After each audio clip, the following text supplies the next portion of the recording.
All right, we're going to try this again. What do you say? Happy Tuesday, 17th day of September, 2024. I am Dan Koontz. How you doing? This is a bonus edition of Wake Up Wenatchee Valley. You don't want to know. We're here and we're happy to be here. 8 weeks until Election Day. 8 weeks from today, General Election Day. Throwing that out there for you. Just thought I'd mention it. It's Constitution Day. We'll talk about that in just a couple minutes. Also Citizenship Day. We have a lot to get to. It's a beautiful morning right now. A lot of sunshine, 61 degrees, just a couple of high clouds. Nice stretch of weather. We had 83 yesterday. We'll be about 80 today. We'll be about 80 or 81 on Wednesday. About that on Thursday. Lots of sunshine. Little cooler over the weekend, but the days are getting shorter. We're losing a little over 3 minutes of daylight every day, and that's part and parcel. We're going to get cooler. The nights are going to be longer. We're going to be off to a cooler start in the day. You know how all of this works. The only thing that Mother Nature is going to throw our way today that might discombobulate you a little bit is the wind. It'll be a little breezy today and tonight. It was supposed to be breezy yesterday. That didn't really happen. Weather forecast is coming up. News is coming up. A lot of news coming up, as a matter of fact. Another busy day in the bullpen. Sports. The Mariners are down to their last dozen games. This is it. They got the Yankees, they got the Rangers, they got the Astros, they got the A's, and that's it. Regular season's over, but they're right on the cusp of making the playoffs. But this, who's kidding who? This is a big series with the Yankees in town tonight. We'll preview that. We got high school volleyball tonight, too. Don't forget about that. West Valley coming up to take on the Wenatchee Panthers. The defending state 4A champion Wenatchee Panthers. I'm supposed to probably say that more often. And a couple of good interviews for you in the back half of the program. We meant to air it yesterday. We had some technical difficulties. We're going to air it again today. Food truck night on the campus of Wenatchee Valley College on Friday night to benefit the Wenatchee Valley College Foundation. We're going to talk to Lupe and we're going to talk to Rachel of the foundation. And then starting today and for the next few days, Chelan County Commissioner is going to be holding public hearings on the plans for the federal government to reintroduce grizzly bears to the North Cascades. And Jefferson Robbins, our news director, had a chance to visit with an expert in this field, how man and bears sometimes don't interact and don't play well together, which is most of the time. Trina Joe Bradley, and a very fascinating and informative conversation with Jefferson Robbins. 3 minutes after the hour, here we go. We're taking our tour around the valley, of course, with the Wenatchee Heights camera, beginning our festivities. Sunrise this morning was at 6:42, sunset tonight 7:07, 12 hours and 26 minutes. We don't go under the 12-hour mark until after, the day after the autumnal equinox, which is, the autumnal equinox is Sunday morning at 5:43, but we'll go under the 12-hour daylight mark and be on the other side of that coin on Monday as the days get shorter. It's head on up to Lake Wenatchee, the sun-bathed, gorgeous Lake Wenatchee. They might have a few more high clouds up there. They'll be dissipating by the time they work their way down here. The weather is really benign, pretty quiet, all things considered. Good morning to Lake Wenatchee. Looks like it might be water might be a little rough up there, and the camera's moving a little bit, so it might be a little breezy up Lake Wenatchee way. Let's head on top to Blag Mountain, high above Peshastin, looking out towards Leavenworth. You can see some of the clouds still hanging around up there, the high clouds in the upper valley. That camera is very high up there, almost 4,000 feet, almost a mile in the air, the Blag Mountain camera. And we're going to head on down south to the Wahatus camera. And if you're curious where the Wahatus is, I believe it's next to your pancreas. I can't remember my anatomy very well, but anyway, that's what we call the Wahatus camera because I don't know why. We have to give them names. So there we go. It is Tuesday. That's when we normally check in with the Climate Prediction Center, the people at the National Weather Service who handle the long-term forecast.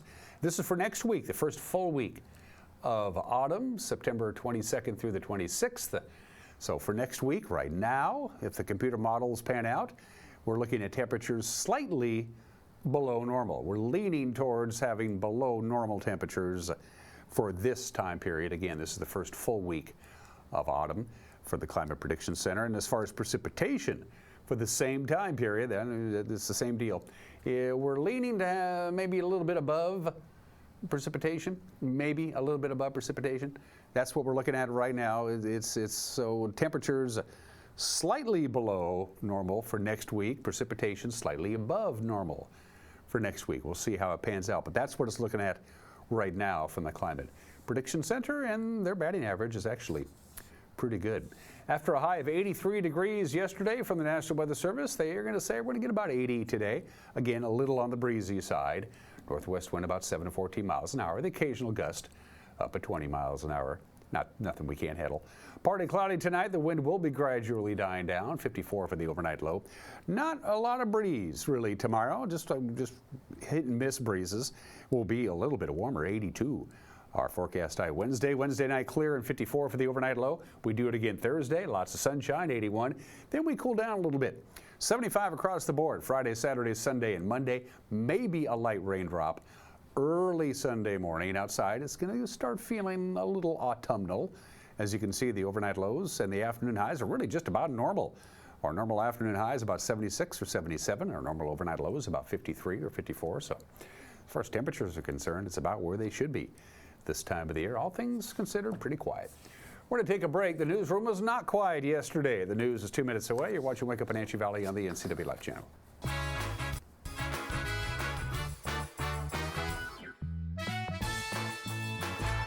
Blue Lagoon Pool and Spa, located on South Wenatchee Ave, has the largest selection of spas and swim spas in town. Stay cool this summer in an artesian swim spa and use it all year long. We enjoy helping families reconnect one spa at a time.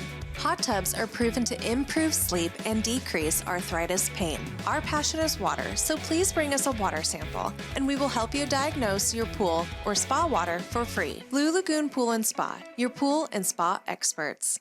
Riley Gaines, the All-American female swimmer at the University of Kentucky, is our guest speaker for the Chelan County Republican Lincoln Day Dinner and Fundraiser, September 22nd at 6 p.m. at the Wenatchee Convention Center. Riley's call to action is to defend and protect America's daughters from competing with and sharing locker rooms with biological men. Join us for an exciting evening with Riley Gaines and support our local candidates. VIP event at 5, dinner at 6. Go to Chelan County Lincoln Day at gmail.com for tickets. Paid for by the Chelan County Republican Central Committee. The family at the Epladolin want to help your loved one feel at ease in their new home environment. Epladolin offers beautiful one-bedroom and studio apartments. Residents enjoy 3 delicious home-style meals a day, laundry service, housekeeping service, and encouragement to make themselves cozy in their new home. Epladolin welcomes your family to come and visit their family. Epladolin, independent and assisted living. They make the complicated easy for you. Call today for a tour. Each year, Springwater Insurance has been teaching those of you on Medicare how will your health and drug plans change for the next year. Now, we can't give you specifics till October 1st, but what I can tell you is your Part D prescription expense will be capped at $2,000 for the year. Now, on October 1st, your current insurance plan will send you a letter explaining these changes. Springwater Insurance will help you find out what your most cost-effective choice for your Medicare health and drug plan for next year. So give us a call for a free consultation.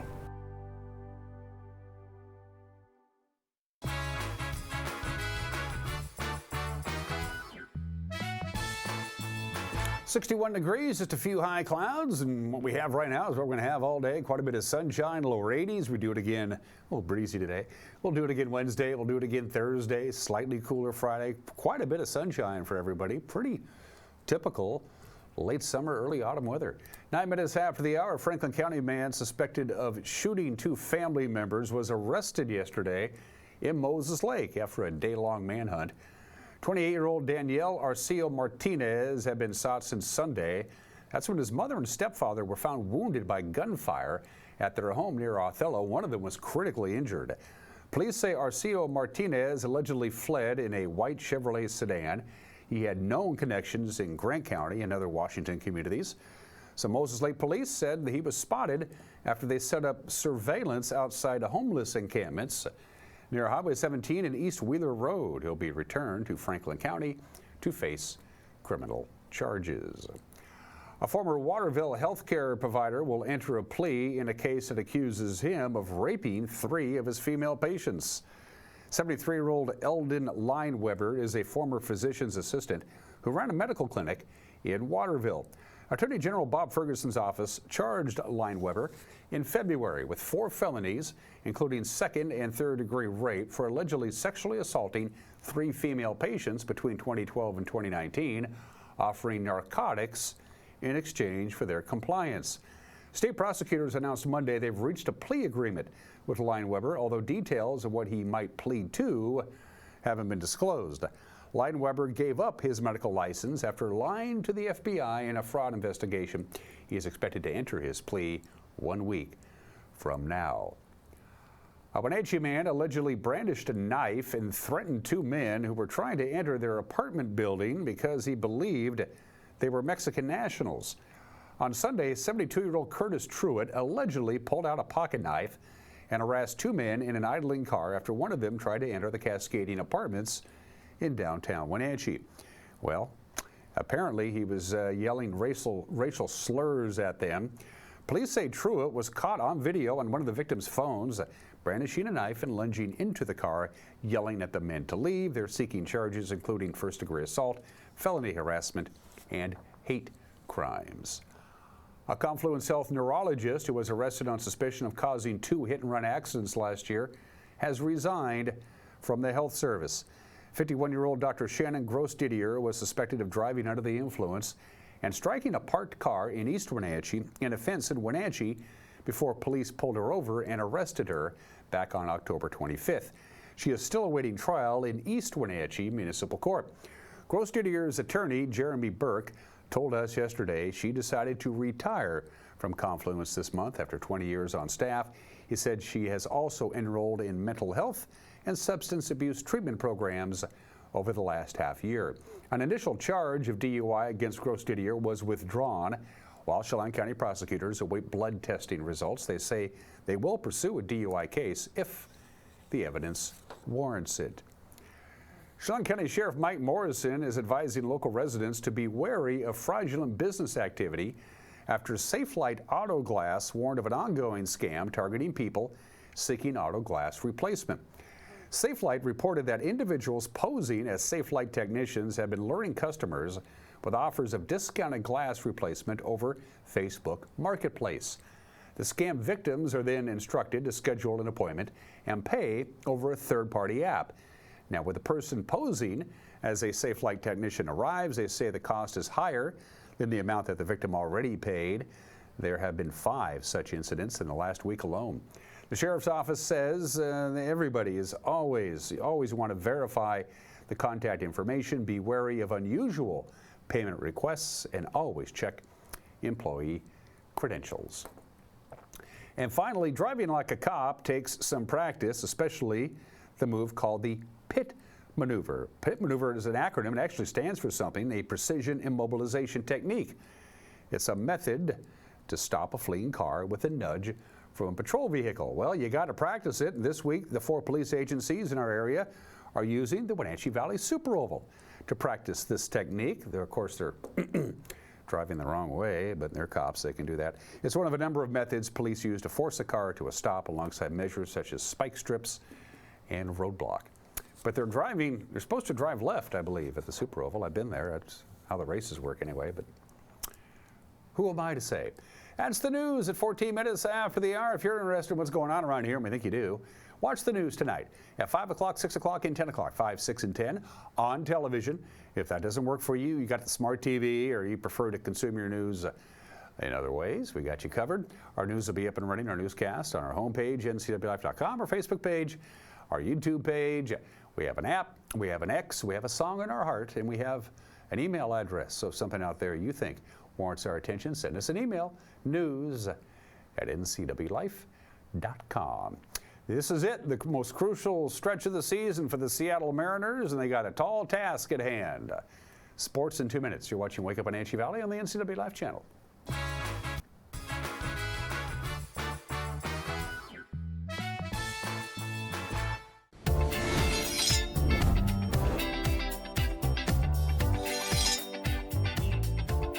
I'm Jen Mueller. Watch for my show, I Cook, You Measure on NCW Life. It's part cooking instruction, part entertainment, and all about connecting over food and wine with your favorite Northwest athletes. Watch I Cook, You Measure with Jen Mueller Mondays at 1, Wednesdays at 2, Fridays at 11 a.m., and Saturday and Sundays at 10:30 p.m. right here on the NCW Life channel. Flessenow is a small village in Germany, the heritage home to the Bruders family. Today, the Bruders family call Leavenworth home and make award-winning wines that celebrate the American dream. New Flessino Cellars has spectacular views anywhere around the property, so bring your friends to taste award-winning handcrafted wines and seasonal specialties. New Flessino is perfect for any celebration. From their family to yours, stop by this weekend and experience the charm for yourself. A ductless unit from Carrier can keep anyone comfortable. Take Shelly, for instance. She finds me time in her new attic-turned-home gym. And with her Carrier ductless unit, the temperature is always perfect. No matter how intense her workout gets. Carrier. Total comfort, totally happy. Turn to the experts, Carrier and Alpine Air. Heat and air, call Alpine Air. Here's your coffee. That'll be $5. Thanks. Oh, it's only $5. Oh, I like paying double. Why? I've always paid more. You wouldn't pay double for coffee. So don't pay double on your heating bill. Cut your heating bills by up to half when you switch to a heat pump or ductless mini split and get cash back from Chelan PUD plus federal tax credits. Learn more at chelanpud.org/save.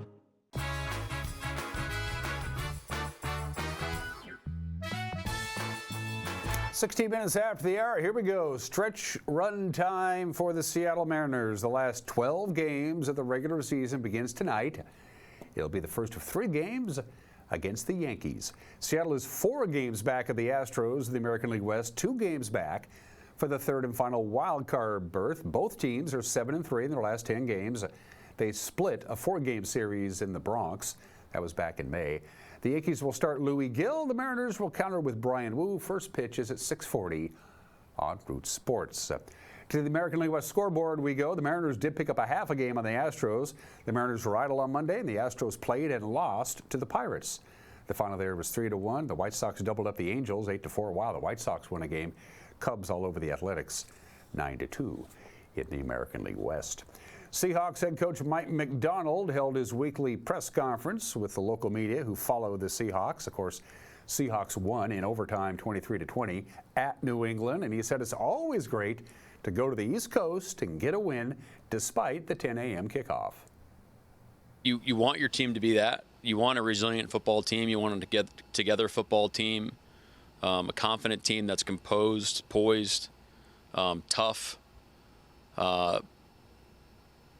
There's been some things in the first couple of games that haven't gone our way that, however it's self-inflicted or the other team's doing good stuff at the time. So we've been able to be adaptable and steadfast kind of in the vision of how we need to go win the game. So all those things are great. And again, I mean, we're sitting here. It's great to be 2-0. It's a great win going across the country. And I think if you ask any of our guys in that locker room, not one would be complacent or just feel like, hey, we've made it by any stretch of the imagination, because there's a lot of plays out there that we should be able to convert and put ourselves in better position as the game goes forward. Seahawks return to Lumen Field Sunday afternoon to take on the Dolphins. So now it's Miami has to make the longest trip in the NFL. Seattle opened as a 1.5-point favorite. Now the Seahawks are favored by odds makers by 6.5 points, which is weird because you can't score half a point in football, at least the last I checked. Kickoff on Sunday afternoon, 1:05 on CBS. All right, let's get to it. Prep volleyball schedule in the Big Nine tonight. The defending state champion Wenatchee Panthers welcome one of their biggest rivals in the Big Nine. The West Valley Rams will be in town, 7 o'clock. We will have that game for you here on the NCW Life channel. Eastmont will host Sela at 7 o'clock in Big Nine action. That, of course, is a non-leaguer for Eastmont. Davis will be at Moses Lake at 7 o'clock. Sunnyside travels to Yakima to take on Eisenhower. For the smaller schools, another defending state champion, Chelan, will host Omak at 6:30. It's Cascade at Bridgeport, also at 6:30. Quincy will take on Riverview at 6:30. At 6 o'clock, Ephrata welcomes Othello. It's Liberty Bell at Lake Roosevelt with a 6:30 match time there, and Republic at Tenasket again at 6:30. And still more prep volleyball. Waterville Mansfield will be at the Cascade Christian Academy at 6 o'clock. The Garden City Academy will travel to Antioch again, 6 o'clock start there. Thorpe and Soap Lake will get going at 6:15. Pateros welcomes Orville on the courts at 6:15. And at 6:30, it's Moses Lake Christian hosting Wilson Creek in girls prep volleyball. Can't forget about soccer. To the pitch we go. Wenatchee on the road. They'll take on West Valley at 7 o'clock tonight. They do not have lights at Davis's soccer pitch. So they all have to play in the daylight, which is why they start at 5 o'clock between Moses Lake and Davis down in Yakima. Sunnyside welcomes Eisenhower at 7 p.m. Smaller schools, Cascade at Bridgeport, they'll get going at 4:30. Same time for Omak and Oroville, Chelan at Manson at 4:30. At 6 o'clock tonight, it's Ellensburg at Toppenish, Othello at Ephrata. Again, 4:30 starts for Lake Roosevelt hosting Brewster, Okanagan and Libertyville, and Tenasket at Pateros in prep girls soccer. And don't forget, we have volleyball tonight. Wenatchee High School, the gymnasium. We always encourage people to go to the game, but if you can't make it to the game, you can watch it right here on the NCW Live channel, and also be streaming on our Facebook page. The West Valley Rams and the Wenatchee Panthers. Eric Granston with the call. We'll take to the air at about 10 minutes to 7 with the match scheduled to start at 7 p.m. And those are just some of the games that people are playing. Before we get to the obscure holiday, for you folks watching this show in Angola, happy National Heroes Day to you. That's in Angola. It is International Country Music Day, and I'll tell you why in just a second. National Apple Dumpling Day. It is National IT Professionals Day. It's Get Ready Day, whatever that means. But today, of course, is Constitution Day. This is the anniversary in 1787 when they signed the Constitution. Didn't go into effect, but they signed it and sent it off to the states for ratification. It replaced the Articles of Confederation. The Articles of Confederation, that was ratified in 1781, but it didn't have, it didn't have a judicial branch for one thing. The Articles of Confederation only allowed Congress to be one legislature, and that wasn't going to work out either. And the worst part, the Articles of Confederation didn't give the Congress the authority to enforce any of the laws. So they said, we need to do better than that. The nation needs an instruction manual. And I always thought that this has been Constitution Day forever. It's only been officially Constitution Day for the last 20 years. It was in 2004 when Congress made it Constitution Day. Before that, it's been Citizenship Day on September 17th, all the way back to 1952. And now it's both Citizenship Day and Constitution Day on September 17th. Today in history, you guess the flag of that? Anybody? How's your Latin? Happy birthday to Boston. Boston was founded on this date, September 17, 1630. That makes Boston really old. Fun facts about Boston. Boston Common is the oldest public park in the United States. It sits right smack dab in the middle of Boston. It's a spectacular park. Boston has great parks, by the way. Boston Common opened as a public park in 1634. In Boston, happy hours are against the law. They're against the law in Boston for reasons I don't know. 15% of Boston residents walk to work. Boston's a very compact city and it's very pedestrian friendly. So 15% of the people who work in Boston walk to work. That's the highest percentage among major cities in the United States. And the famous statue of John Harvard in the middle of Harvard Yard on the campus of Harvard University, the statue of John Harvard is not John Harvard because nobody knows what Harvard looked like. He never had his picture painted. And so a student by the name of Sherman Hoare posed for the statue that is supposed to be John Harvard. It's actually Sherman Hoare. I hope Sherman Hoare's heirs know about that. So yeah, it's not John Harvard. There you go. Happy birthday, Boston. 394 years old today. As we mentioned already, today is Constitution Day. The United States Constitution is signed in Philadelphia and sent off to the individual states for ratification. 237 years ago, Jonathan Dayton was 26 years old. He was the youngest person to sign the Constitution. Benjamin Franklin, no surprise, 81 years old, was the oldest. Ben Franklin was also the first signer to die in April of 1790. But James Madison, who wrote most of the Constitution for that matter, he was the last person who signed the Constitution to die. He died in June of 1836. There's a certain poetic justice in that. United States Constitution signed on this date 237 years ago. The single bloodiest day in this country's history, the Battle of Antietam. Robert E. Lee's Confederate Army driving northward met George McClellan's Union Army. They did battle. It didn't take very long. It was only about 10 hours, and it was all said and done.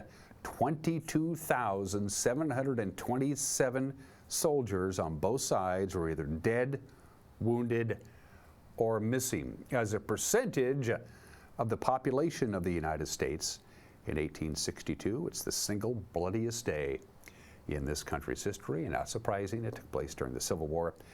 And happy 63rd birthday to the late lamented Civic Arena, the very first retractable roof stadium. There are 87 of these now in the world. Somebody had to be first, and there it is. The Civic Arena opens in Pittsburgh, Pennsylvania. It was designed and built and engineered as a retractable roof dome, but the dome itself was made out of stainless steel. It weighed a lot, and the hydraulic jacks started malfunctioning, so they couldn't retract it all the way like you see there. After 1995, they could retract it, but not all the way. They decided to close it permanently, the roof, in 2001. The arena closed in 2010 and was torn down 2 years later. It's not there anymore, but you got to admit, that's pretty cool. The Civic Arena opened on the state 63 years ago today, and the folks in Pittsburgh still miss it. Two heavenly birthdays. John Rutledge, the second Chief Justice of the United States, has a unique claim to fame. He was appointed by George Washington in August of 1795, though the Senate was not in session, so his was a recess appointment. When the Senate reconvened in December of 1795, it rejected John Rutledge. He was voted down as Chief Justice. The vote was 10-14. So he holds the record for the shortest tenure of any Chief Justice. He was the first Supreme Court nomination to be rejected by the Senate, and he is the only recess-appointed justice not to be confirmed by the Senate eventually. They didn't like him for reasons unknown. Probably a good idea that they didn't confirm him anyway, because he just died a couple of years later, dropped off the scene. Hank Williams was born 101 years ago today, not destined to live very long, but while he was here, he was about as good as they ever were, the king of country music. 11 #1 country hits. Country Music Hall of Fame, the very first class of 1961, the Songwriters Hall of Fame in 1970, and the Rock and Roll Hall of Fame in 1987. It's why we have records and CDs and MP3s, so you can listen to it even though he's been gone for over 60 years. David Souter, the 94th Associate Justice of the United States Supreme Court, is 85 years old today. He's been retired for a while. He's living the good life. The winningest championship coach in NBA history, Phil Jackson. He won 6 NBA championships as the head coach of the Bulls, 5 more NBA championships as the head coach of the Lakers, and 2 NBA championships as a player. His 11 as a coach is the most all time. He's probably the best ever. And NBA coaches, he's 79 years old today. Jimmy Johnson, the first and only NASCAR driver to win 5 consecutive Cup Series championships, a remarkable achievement. He won 7 overall Cup Series championships. That's tied with Richard Petty and Dale Earnhardt for #1 all time. Jimmy Johnson, who doesn't really race much anymore. I think he's doing Indy cars. Can't remember. He's 49 years old today. And Patrick Mahomes, who has led the Chiefs to 6 consecutive AFC championship games, 4 Super Bowls. He's won 3 of them, and he's only been the starting quarterback for 6 years. Not bad. Patrick Mahomes is 29. Special thanks to our platinum sponsor, Alpine Air. For heat and air, call Alpine Air. It's still warm. It's still September, but you know the cold is coming, folks. Can your system handle the switchover from AC to heat? Make sure it can. Give Alpine Air a call. They'll give it a quick little checkup and make sure everything is working the way it's supposed to be. Still to come, an opinion from my Mad Dog McNaughty, and then 2 interview segments. The good folks at the Wenatchee Valley College Foundation, their big food truck night on the campus is Friday night, and they're reintroducing grizzly bears to the North Cascades. Public hearings began today. Jefferson Robbins spoke with an expert on reintroducing grizzly bears, Trina Jo Bradley. That's coming up too. You're watching Wake Up Wenatchee Valley on the NCW Live channel.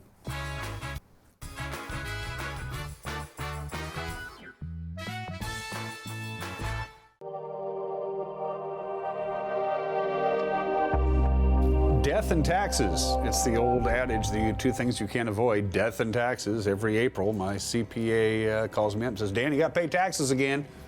I said, I just paid taxes last year. He goes, you got to pay taxes every year. Taxes are taxes. There's no getting around it. And nobody wants to read the tax code unless they want to die of boredom. Right. Taxes, in a nutshell. Well, I'd say taxes, like everybody feels like they have to pay them. Right. But there's so many different ways out of paying taxes. You just have to get creative. You have to own certain assets to be able to offset ordinary income or long-term like gains of investment gains, or different types of taxes that you would normally have to pay. And I would say, like you said, nobody wants to read the tax code, but I would encourage people to do it, right? Encourage people to understand and read the tax code as much as possible. You can get at different levels of how involved you want to be, but once you understand the tax code and you know the tax code, not just rich people can take advantage of some of these tax benefits. Anybody can take advantage of it. If they do their homework. If they do their homework and they just know, and that's the biggest thing, is just knowing. Not every CPA or accountant wants to go through and be a planner. They're going to just go through and check the boxes, and they're going to check it off, and they're going to file your tax returns, and they're going to get you done and get you out the door, which is fine. That's their job. That's what their job is to do, right? But if you have an entrepreneur who is a tax planner versus a CPA or an accountant, that's a totally different thing. Somebody who's going to give you tax advice versus just doing your returns. It's two different things.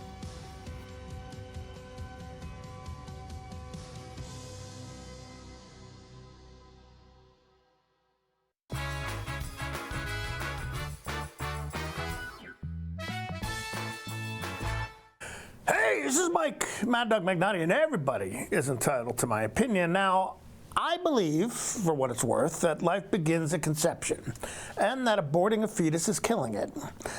That being said, I still consider that there are some circumstances, such as rape and incest, that are viable, ethical justifications for abortion. But my personal opinion, and yours, really doesn't matter, because even if abortion was outlawed universally, those with the means and the influence, many of those folks, let's not kid ourselves, who no doubt would tell you that they oppose abortion, these folks would still be able to obtain one.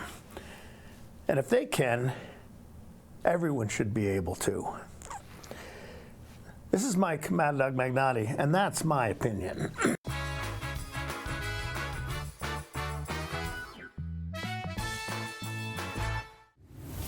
Want to stay up to date on the latest news in the area? Tired of paying for your news? Download the NCW Life app now. No subscriptions necessary.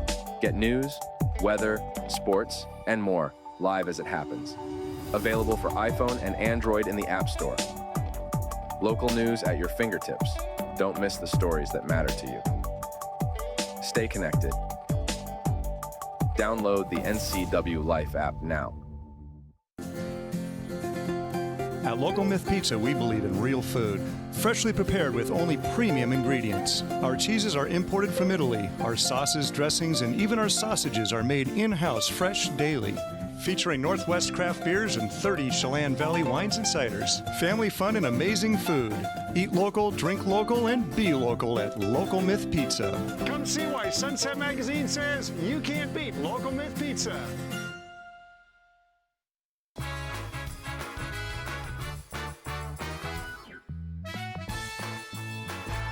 Jefferson Robbins for NCW Life. In Montana, grizzly bear populations have reached and surpassed federal recovery goals in the Yellowstone and Northern Continental Divide ecosystem. They are now about 2,100 grizzlies in the lower 48 states, with a proposal to reintroduce grizzlies in North Cascades National Park, where they haven't been seen in decades. That number could increase yet further. Trina Jo Bradley lives among the grizzlies. She is a Montana rancher and advocate for ranchers. She's executive director of the Rocky Mountain Front Ranchlands Group. Chelan County commissioners have invited her to give her insights on living with grizzlies at a set of public meetings happening September 17th, 18th, and 19th. She joins us now by Zoom. Now, you're zooming in from Montana. Describe the area where you live and do your work. So our family ranch is on the east front of the Rocky Mountains, which is about 40 miles south of Glacier Park. So it's really pretty. It's like, they say it's where the mountains meet the plains, and that's literally exactly what it is. And on your ranch, what kind of work are you guys doing? We raise Angus Hereford cross cows and quarter horses. Now, I know from visiting Glacier Park that is considered grizzly country, and the population of grizzlies has been kind of expanding in the last several decades. What's been your experience there on your ranch with grizzly bears? Oh, there's so many stories I could tell you. I mean, we have we have many grizzly bears here. We live on Birch Creek, so we have tons of chokecherry bushes, and of course we have the cattle, and so we have grizzly bears coming and going all the time, especially in the springtime when they first wake up. We have a large population of grizzly bears, and then they kind of disperse to the prairie in the summer, and then when the chokecherries are ripe, they all come back in a big horde. And so September is bear month here. So we've been seeing them almost daily. So working in ranching, predators are a risk. They're a real cost of doing business, some might say, for ranchers. But grizzlies are maybe a different animal, if you will. What's been your experience in terms of livestock loss or other resource loss on your ranch that you can attribute to grizzlies? So we've had a few confirmed losses over the years. The trouble with grizzly bears is it's really hard to confirm something because one, they can consume the entire thing in one sitting, or because we live on a creek, there's so much brush here that we can't find them. But there's also the other things that you have to think about, like the stress on the cattle herds just from having grizzly bears around, and the destruction in the hay fields, and tearing up fences and tearing the sides off of barns and grain bins. I mean, they're very destructive. They are food driven, and it shows. From your experience, is a grizzly more likely to go for, say, a young calf, or is it more likely to go for that store of grain that you might have there on the ranch? It really depends on the bear, and it depends on which one is easier. So, calves are easier to kill than cows, because cows are obviously a lot bigger. But if I have a grain bin that doesn't have a secure door and it's easy to open, then they're going to open it and eat it. It's just whatever is easiest for them usually is how they go. Is it easy to tell the difference between a kill that's been carried out by, say, wolves, coyotes, other predators, versus a kill that you can attribute to a grizzly? Definitely. They all have their own signatures for when they're killing calves. And so grizzly bears often will crush the face, or they will bite the back of their neck and break their spine, and then just eat them while they're still alive, which is horrid. How did your work on the ranch and how did your experience working around grizzlies translate into a role sort of advising on the management of grizzlies? So my dad used to carry this torch when I was a kid, and he used to, try to just get change and more help for producers. And so when he stepped away from that role, I said, well, I guess it's time for me to take my turn. And really, it's just because ranchers need a voice. And they didn't have that voice in, 40 years ago. Nobody cared what the ranchers thought. The government was just going to do what the government was going to do. But now we're to the point that they actually realize that working lands are important, and we need working lands in order for all this wildlife to have a place to live. And so now they've come back around to that conversation of involving us in management planning, and I think it's been awesome. I think that grizzlies have been a presence in your area your whole life and before. Here in the North Cascades area, it would be kind of a new experience. Nobody's really seen a grizzly in our area for a couple of decades.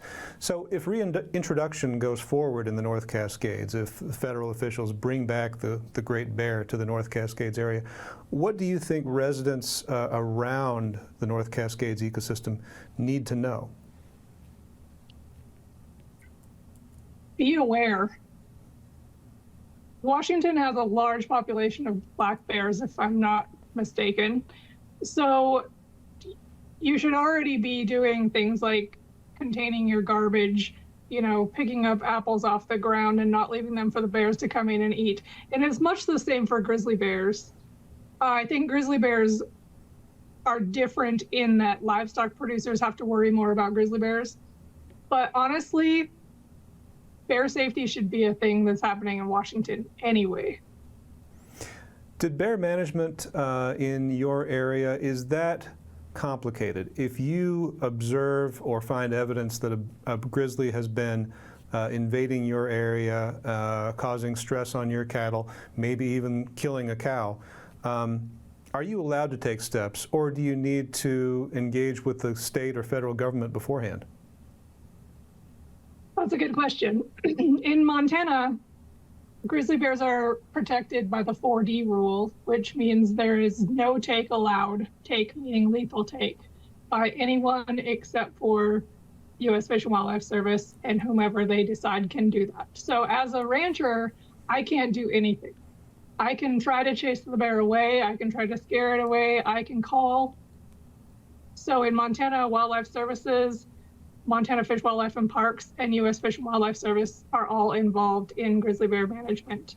And so those are the 3 phone calls that I make if something goes wrong. And it's a pretty simple process, really. And I'm hoping that Washington can get there in the coming years before the grizzly bears show up. Do you feel after working in your role for a number of years and working in ranching, do you feel you have the tools now that you need to deal with grizzlies where you are? Absolutely not. Until grizzly bears are removed from the endangered species list, we will not be able to manage them in a way that is helpful to ranchers, period. It sounds like some of the frustration is in dealing with these federal agencies that protect the bears. So what steps do you think that here in the North Cascades area, as reintroduction goes forward, what steps should the Fish and Wildlife Service, the National Park Service take to engage with the residents? Education and outreach is important. They need to be having bear fairs. They need to be letting people know that they're coming. They need to be letting people know this is how you deal with it. This is how you contain your trash. This is how you behave in bear country, whether you're hiking or camping or living there. There's so many aspects of being safe, and we have to remember that this always comes down to human safety when we're talking about grizzly bears. I don't want my cows to die either, but I certainly don't want my little girl to get eaten. And that's what we need to focus on, is human safety. If we talk about human safety, is human casualties caused by grizzly bears, is that a real strong threat? The numbers that I've seen are pretty small. I mean, any life lost is too much, but they haven't been great numbers. It's not a huge number, but it's always that chance. And you never know when you walk into a situation where you're face to face with a grizzly bear, you don't know if it's going to eat you or if it's going to run away. And luckily, all the times that I've been in that situation, the bear has run away. But that doesn't mean it's always going to. The hope here in the North Cascades is to have up to 200 grizzlies in that ecosystem by the end of this century, so a long-term plan. Do you want to see grizzlies restored to that historic range? I know it's not your backyard, but is the reintroduction a good idea or a bad idea from a perspective of somebody who's had to deal with grizzlies? I honestly think it's ridiculous. I think, and this is what I've said everywhere, moving bears between the Northern Continental Divide ecosystem and Yellowstone ecosystem. If they wanted to go there, they would. If bears wanted to live in the North Cascades, they would come right down from BC and live there. But they clearly don't want to live there because they don't. From your history and your experience, Trina Jo, can you tell me, a sighting or an encounter with a grizzly that you had that you felt, well, that was a positive experience? Well, I haven't been eaten yet, so I guess. No, honestly, I don't. I mean, grizzly bears are cool to see, right? In the park or whatever. They're not cool to see in my front yard. They're not cool to see next to my kids' trampoline or in my cows. They don't belong here. Well, Trina Jo Bradley, thanks a lot for joining us here on NCW Life. People can visit with you September 17th, 18th, and 19th. September 17th, 18th, and 19th at the Beehive Grange here in the Wenatchee area, Lake Chelan Community Center, and the Leavenworth Fire Hall, respectively. We'll look forward to hosting you. I'm excited to come. You're watching the NCW Life channel.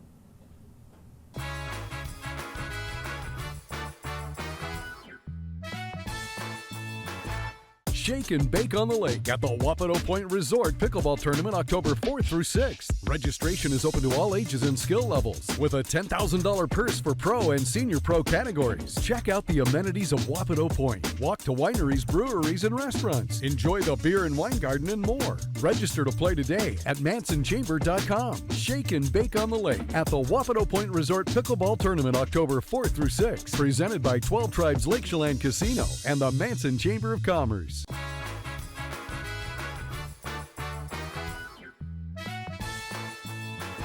Welcome back to the program. If you haven't made any plans for September 20th, congratulations, you just have. This is where you want to be, on the gorgeous campus of Wenatchee Valley College. It's back for the third year. It is Food Truck Night. Night is spelt with a K. Get it? And it's pretty much like it sounds. Food, a beer garden, and tons of things for folks to do. And all of it benefits the Wenatchee Valley College Foundation. And Lupe, you are in charge of this baby. Yes, I am. How did you end up with it? I mean, you have a staff. Rachel runs the foundation, but there's 4 or 5 people on staff, and yet you got this gig because. Yes. So I came on board of October of last year as a development director. It's a new position, and one of the signature event falls within that new position. I actually was a WVC alumna. I am an alumna. Cool. You got a diploma. Yes. I was a WBC student, and so when I saw the job posting for this, I was like, this is perfect. I would love to work with students, help out the college that helped me out, and they told me this is one of our signature events that help raise money for the foundation. It brings the whole community together, and I was like, I'm looking forward to it. I'm excited. So yeah. Did you like the educational experience here at Wenatchee Valley College? Did you know pretty good, hey, I'm glad I did this? Yes, so coming right out of high school, I didn't know what I wanted to major in. I figured staying local would be the smart way, save money. I did. I got scholarships along the way, and then after I was done here and got my AA, I transferred, and I graduated with 0 debt. Yeah. One of the things I've discovered, and I've talked to the people who handle enrollment and scholarships, there are a lot of scholarships out there, but sometimes they're very hard to find. There's no like one conduit where these are all the scholarships that are available. The staff here at the college does a great job at that, don't they? Yes, our scholarship person, Alora, she's amazing, and it's just one scholarship application. If you don't get it in the fall, you can fix your application for the following quarter, or you can leave it at that and you're still able to see if you will get the scholarship. But the most important thing for you, Lupe, was keep going to school. You didn't know what you wanted to do yet. Yes. But you wanted to keep that momentum going, yes, right? I knew I did want to go to college. It was a no-brainer. You think a career working with the foundation and around the campus here might be something you might want to do for a while yet? Yes, it was a full circle moment coming back, and the team is awesome. It's a great place to be, getting to see the excitement of students coming in and not knowing what they're going to do with their career, or yeah, full circle moment for sure. Well, let's talk about the big wing ding. Again, it is Food Truck Night on the 20th. This is the 3rd annual, so you've done 2. So by this point, you kind of know what you're doing, right?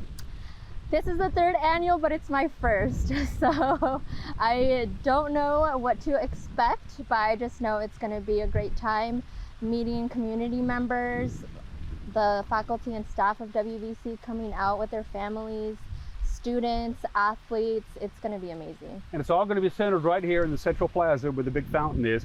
How many food trucks? A lot. A lot. A different variety, so you're able to find a little bit of everything. Yeah. I came a couple of years ago. They had good old-fashioned hamburgers and hot dogs. They had taco trucks. They had fish and chips. They had brisket. They had barbecue. They had everything. Pizza. Desserts. Yep. Drinks. But it's not just food. You're going to have adult beverages and activities for the kids. Talk about that. We will have a beer garden, a local beer, wine, and cider. So that's exciting for all the adults. And then for the kids, we will have the kids zone once again. 2 bouncy houses. New to the whole event will be a dunk tank. So that's very exciting. Come dunk local celebrities and some WVC staff and faculty. Yeah, it's very exciting. We'll also have a photo booth. So you can remember when you were in your food truck era and some lawn games run by our athletic teams. Yeah. And lots of activities for the kids, as you mentioned already. All the food trucks you could possibly think of. How does admission work? Do you need to bring a card? Is it cash only for all that stuff? Talk about the nuts and bolts. It is no cost to parking, no admission costs. You just pay what you eat. We will have the option of card or cash. Yes. Because that's a merchant by merchant thing, right? Yeah. But they all have the little thingamajig now, whatever that's called. The square. Yeah. So what are you learning from this, Lupe? Organizational skills, how to run a spreadsheet? Because this is a big event that they said this is your baby. Yes. So it is a big event, but I'm not alone. I have the team. They're always willing to help when needed. So I do feel supported every step of the way. And I have learned a lot. Organizational skills, like you mentioned, are a must to keep everything nice and organized. Don't forget about the little details, but I'm very excited to see how it turns out overall. Again, it is on September 20th. What's the time? When does it start? Yes, it starts at 3 p.m. and it ends at 8 p.m. So that's 5 hours. 5 hours of fun. So you can show up, you can eat at like 4 and then eat again at like 7. Yes. And you're good to go. Yeah, you can have your meal and then go back for dessert. I like your thinking. Lupe. Rachel runs the Wenatchee Valley College Foundation. She's the executive director. What kind of questions should I ask her? She's going to join me in just a minute. Ooh. Ask her what she's most looking forward to for food truck night. I think I'll ask her also what she thinks of you. Ooh, okay. The executive director of the foundation of Wenatchee Valley College, Rachel, will join me when we come back.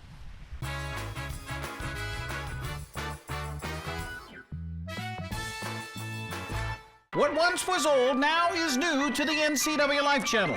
Tune in for Bonanza, Superman, The Andy Griffith Show, The Beverly Hillbillies, The Invisible Man, The Lone Ranger, and The Lucy Show. Check your program guide for classic programming on NCW Life channel, your local TV station.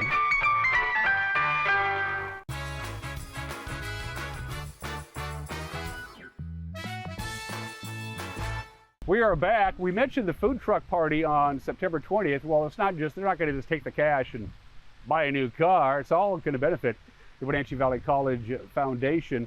Rachel, introduce yourself to our television family. Hello, Rachel Evie, Executive Director of the Wenatchee Valley College Foundation. I've been here 7 years, and this is my 3rd food truck night. So whose idea was this 3 years ago? Yeah, let's do a fundraiser that's not what everybody does, like a golf tournament or something. So if you remember 3 years ago, that was, 2021. People were still kind of getting used to getting back out of the house. The college, a lot of our classes were online. We didn't have a big community event. And so the foundation team was brainstorming about ways to really make it feel like a neighborhood block party. And to get people back on campus. Get people back on campus, let them know we're open, let them know that this is a community college. So it's not just for our students. We want the entire family to come out, get a feel for the college, know that we're fun and welcoming. And so that's how food truck night came out. It was like 1 or 2 trucks, and then it was, what if we add a kids zone with bouncy houses? What if we add a beer garden? What if we do this, that, and the other? And now it's turned into this massive event. It is our signature event as the foundation, and it is the biggest public event that the college hosts every year. And it's right smack dab in the middle of the campus, and it's a beautiful campus. You might drive by it on 5th or drive by it on 9th and not give it a second look, but once you get inside the actual campus proper, it's beautiful. It is, and food truck night's great because it's right here on the center of campus. We'll have trucks all around the fountain. We'll have our beer garden, the dunk tank, an art project led by our faculty. It's going to be a really fun year again. So to give people a refresher course on what exactly the foundation does, I know my family has been involved in it, but talk about what the Wenatchee Valley College Foundation exists for. What's their mission? Yeah, the WVC Foundation is a nonprofit charitable organization, and we exist to support WVC programs and students. Our mission is to provide equitable access to education and invest in student success through philanthropy. So everything we do is to support WVC students and programs, and everything we do is thanks to the generosity of our community. Food Truck Night is a big part of that. Our presenting sponsor this year is Numerica Credit Union. We have a host of other local businesses that are sponsoring the event. And when folks come to Food Truck Night, when they support our local vendors, when they visit the beer garden, when they buy into the 50/50 raffle, they're helping our mission. How do you know you're making a difference? How can you quantify success in your job? It can't be easy. It's a mix of things. You've always got the numbers and the data and, $780,000 in scholarships awarded last year. But then I think the most impactful thing is seeing people like Lupe, our development director. She was a student here at WVC. She went off to university. She worked locally. Now she's back with us here at the college. We have so many stories like that, whether they're an electrician at Stamilt, or they're the person that changed the tires on your car, or they're the nurse in your doctor's office taking your vitals. People interact with someone from WVC every single day, whether or not they realize it. The presenting sponsor, as she mentioned already, is Numerica Credit Union. The hero sponsors, and good to these folks, the Ball Docs, as usual, Cascade Auto Center, no surprise there. They've seen to sponsor everything. Mountain View Women's Health and Cashmere Valley Bank. Also Goodfellow Brothers, Davis O'Neill Law Firm, Barry and Shannon Leahy, and the Wenatchee Valley Medical Group have all written big fat checks so you can come here and have a good time on the 20th. And it's good to see you again, by the way. It's good to see Come you. do the show anytime you want. I will be more than happy to. As long as you bring Lupe with you. I can do that. I think she'd love to come back. Absolutely. Have a good time, too, and I'll see you on the 20th. See you on the 20th. I will be here. You're watching Wake Up Wenatchee Valley. We'll be right back.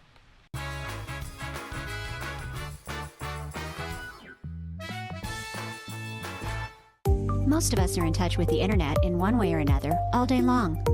A fast, secure connection matters. It keeps us entertained, informed, and in touch. Local cares about your connection. We know strong, reliable internet with your choice of speed makes life better. If you need fast, reliable internet, or maybe an upgrade, or you just have questions, connect with us by visiting localtel.com or call 509-888-8888 today.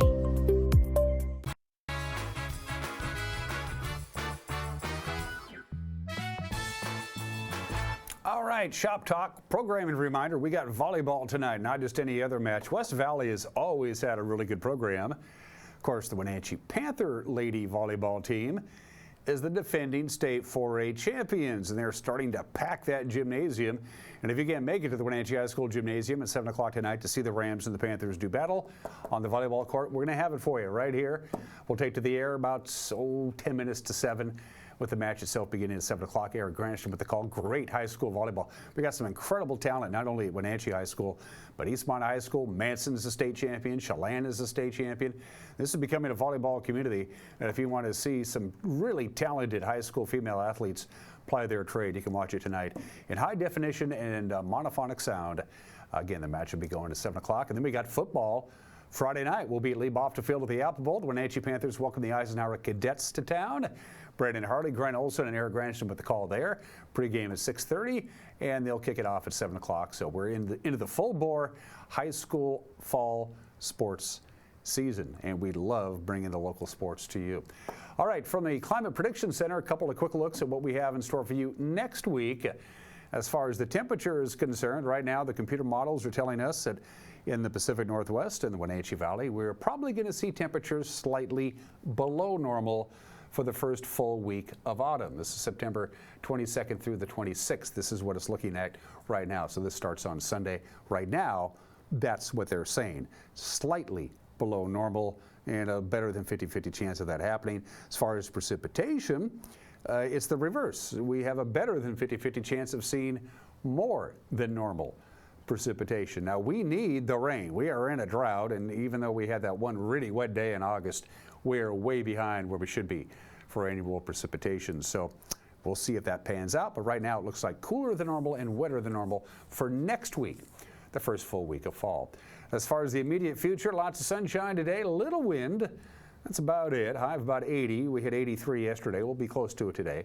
Northwest wind about 7 to 14 miles an hour. Partly cloudy tonight, 54 for the overnight low. Again, a tad on the breezy side tonight. Just a little light wind on Wednesday. Not hardly enough to mention, but I did it anyway. 82. Our forecast high Wednesday, we're going to be hovering right around the lower 80s on Thursday. Very pleasant, very nice late summer weather. Friday, 75, a little bit cooler. Saturday, the last full day of summer, 75. We welcome autumn on Sunday with a high of 75. That's it for us. Have a great and safe Tuesday. We'll see you tomorrow. Bye-bye.